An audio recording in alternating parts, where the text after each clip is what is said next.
not permissible to shake hands with the opposite sex.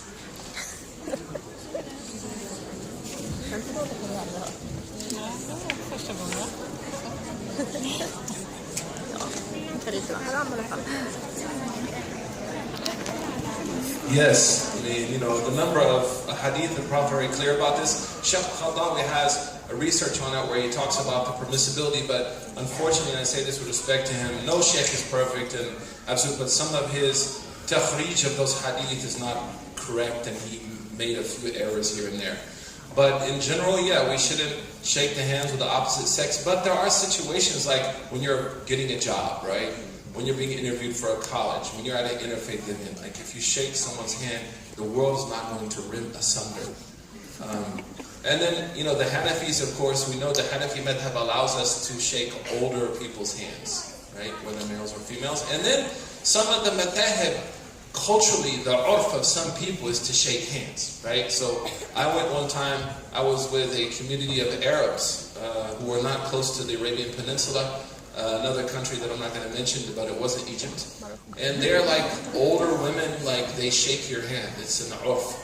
So, in general, we should try not to shake people's hands, but at the same time, if you feel that not shaking people's hands is going to create a greater problem, right, then perhaps you can do it once and then explain to them, like, there's no try it before you buy it. You know what I'm saying? Like, we respect people so much that, we believe that we have to know people before, think of some cool psychological answer you can give them. But if you're forced to do it, like, I remember my graduation in college, it was a big discussion because our president was a woman, and, she's going to shake your hand and give you the diploma. So I was like, of course I'm going to shake her hand. Like, you're not going to tell her no.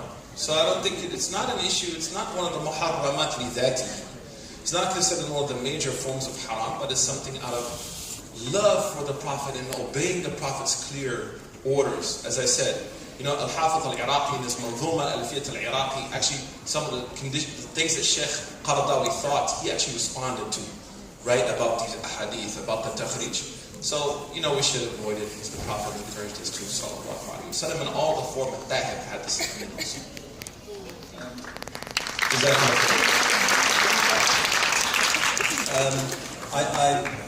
I concur with what Sheikh Suhaib said. However, I think that within what he said it needs to be highlighted.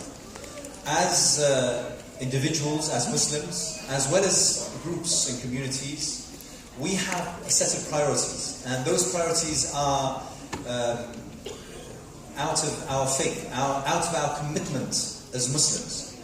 Our priorities in regards with being able and strong enough to make da'wah, our position in society to be secure, to be safe, to be prosperous, to develop, to educate, to be educated, to reach out, to engage, and so on and so forth. These are priorities.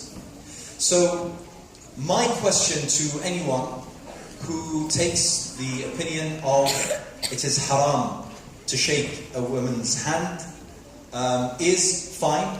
That is absolutely fine. Jazakallah khair. May Allah subhanahu wa ta'ala reward you for your intention and your abiding by the way of the Prophet sallallahu alaihi wasallam. However, if it's a position whereby a priority is at risk, find a way out. What's your way to achieving your priority if you are going to stick by your belief, what is sunnah and what is haram and what is halal? You see what I mean?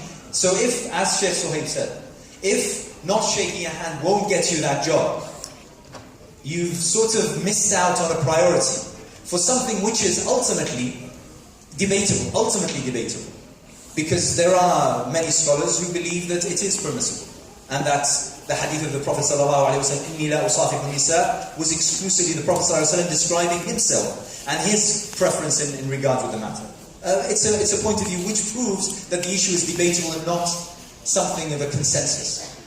So the question is, if I would prefer not to shake someone's hand, a woman's hand, however, I need to sort out if a priority is at stake and at risk, how is it the time I'm going to attain that priority in those circumstances? So it's always a matter of priorities.